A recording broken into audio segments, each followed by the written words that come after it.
As you can see in the slide, I've been in Mary Kay for over 34 years. So obviously I was a toddler when I started Mary Kay. I have I earned love it.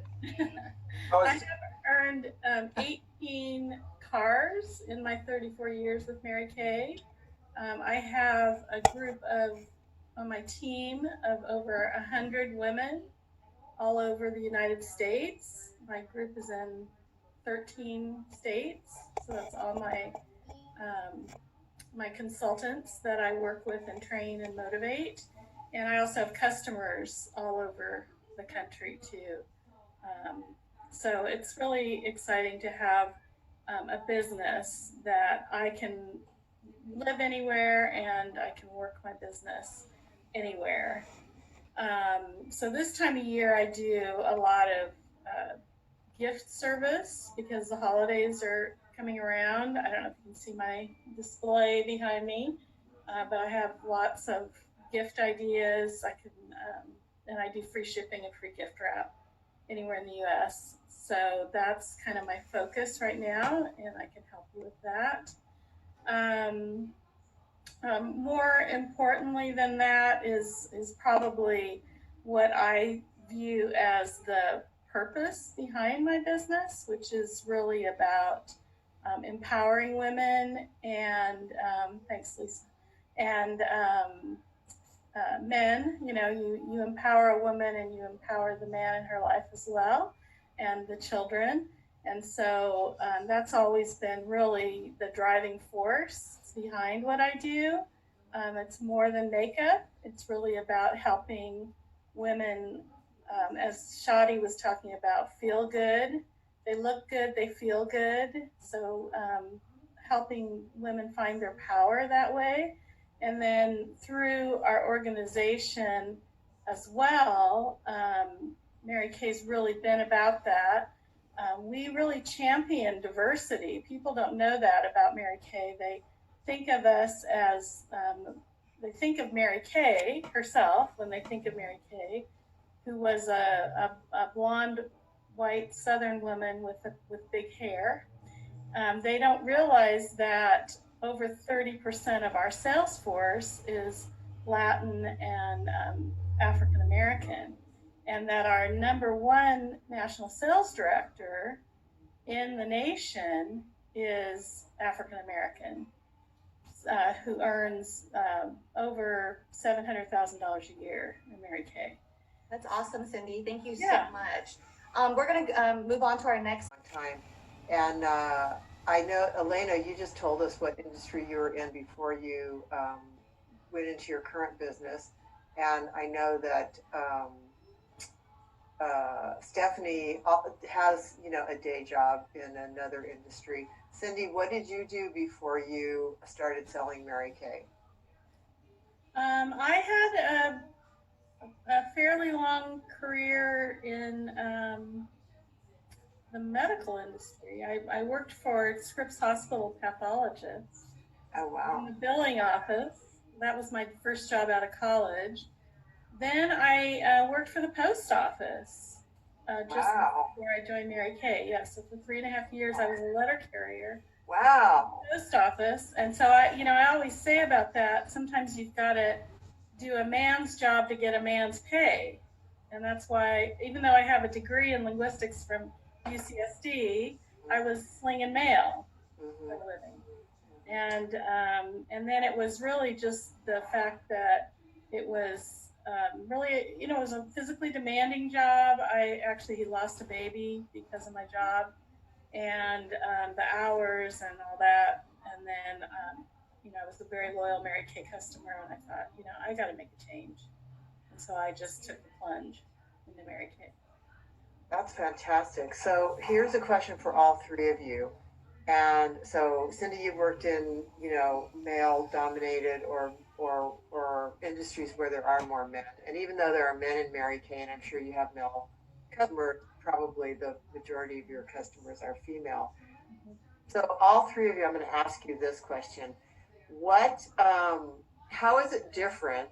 And for you two that have, other industries that you're in right now, as well. I'm sorry, I'm looking at so many different things here. I'm trying to focus. Elena, you were in the auto industry, which is pretty dominated. So for all three of you, how is it different serving from your prior industry or other industry, serving a primary female clientele from serving a clientele that's a mix or that's more men? And I'll let Stephanie go first. Yes, so the financial industry, of course, has a whole bunch of male dominance. My screen is very blurry, but we're going to run with it. And so I learned in the financial industry to be very quick and to the point and give the facts. And so coming over to Trades of Hope, and I would do that at first. I would give the facts, and then I realized that sometimes there needs to be some more connection to that and the stories. And so the different items that we sell, the different accessories, providing that story behind it actually adds more meaning. And I want to say that this is predominantly like a male versus female customer base. But I know when I'm with a group of women having wine, sharing about the stories, we resonate with the different either aspects of it, the moms that have gone through different things in Hades, or just basically resonate as a mom. I mean, I'm not a mom personally, but having the stories from the moms, having the choice to either give up their kid to adoption or keep them with them in Haiti, that's kind of been a big one that has been the connecting point for sharing the accessories. Awesome, thank you. And Elena, how about you? What is different for you serving a primary female clientele versus the auto industry or other industries where you're serving more of a mix or more men? It's a lot more calm. When I worked at Mercedes, I was the only woman in the management, and there was a lot of emotions going on all the time. You wouldn't think so, but it was a highly emotional job for men because there's a lot of money at stake. Mm-hmm. And so I would have to always be the well, there's no difference crying. There's no crying at the post office. Like no crying in baseball. Uh-huh. So yeah, you have to be tough. I worked with mostly men in the post office, and I had a lot of health issues. I mentioned I lost a baby, and there was very little sympathy. So I just had to just be tough and tough it out, and so that was hard. And I think that was, I'm grateful that I hated the post office so much because I would never would have had the courage to get into a business like Mary Kay had I been content there. Mm-hmm. So it was a good learning experience. And then, in terms of dealing with men and women in my industry, men are so easy to work with. Mm-hmm. They just give you their price point, who they're buying for, quick sale. And in fact, I used to do a lot of kind of door-to-door soliciting, especially when I lived in the Bay Area. I used to put my gift packages together and go to auto dealerships, go to auto repair places, and just sell stuff out of the trunk of my car, basically. And it was just like selling candy to a baby. It was really easy. So women are more particular. You have to really build the relationship. You have to build trust. Men, they just want to buy whatever you have. One of my friends used to get so mad at me because she would have hers all wrapped up beautifully, but you couldn't see what was in there. And I had everything in cellophane, and it looked real funky, and I put Barbie dolls in it, and I did all this stuff, and I would totally sell out. She would get so mad at me, but see, I knew how to market to my audience. Mm-hmm. Thank you. So, Elena, what are your two top tips? Top two tips. Tip top. for dealing with men and women. Versus men versus women, anything that you can give people tips on? Well, I think in both cases, relationship is important. So,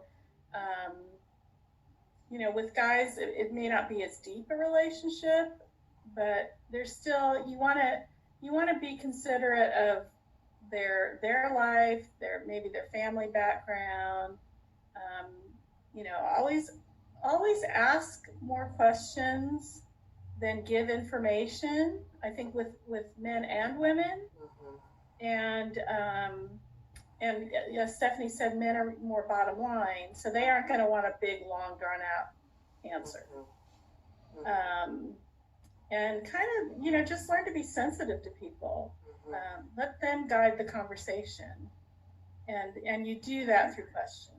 Questions are really more important. One thing we say in Mary Kay is that you have 2 ears and 1 mouth, so you have to listen twice as much as you speak. Yeah. And I just am a really good listener. And it's amazing, having learned the skill of listening, sometimes I become like a therapist. And it's not really that they want an answer. People just want to be able to share what they're going through and have somebody sympathetic that listens to it, listens to their story. And that's really the key to my success, is that I really care about people, and I do want to hear their stories, and I do want to be a support to their life, not just the lipstick lady.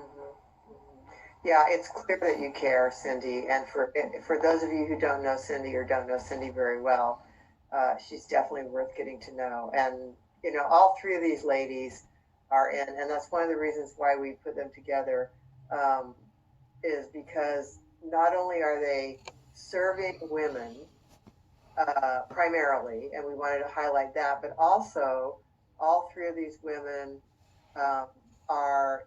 they have their own small business, even if they're associated with a larger company, and they are really they're all really in service, where they're all really providing something really valuable, and they're providing self-care for people, either whether it's their customers or the recipients. Like for Stephanie, the whole business supports these women in these third world countries, helping them get their lives together. So we thought this would be a really great presentation to put on right before the holidays, because we are all getting ready to do holiday shopping. And here are 3 beautiful ladies that you can shop with for all your holiday needs. And and Mary Kay has a lot of products for men. And so keep that in mind. And so remember these ladies when you're getting ready to do your holiday shopping. I'm going to turn it over to May, and then we'll start the breakout groups. Thank you. I just wanted to say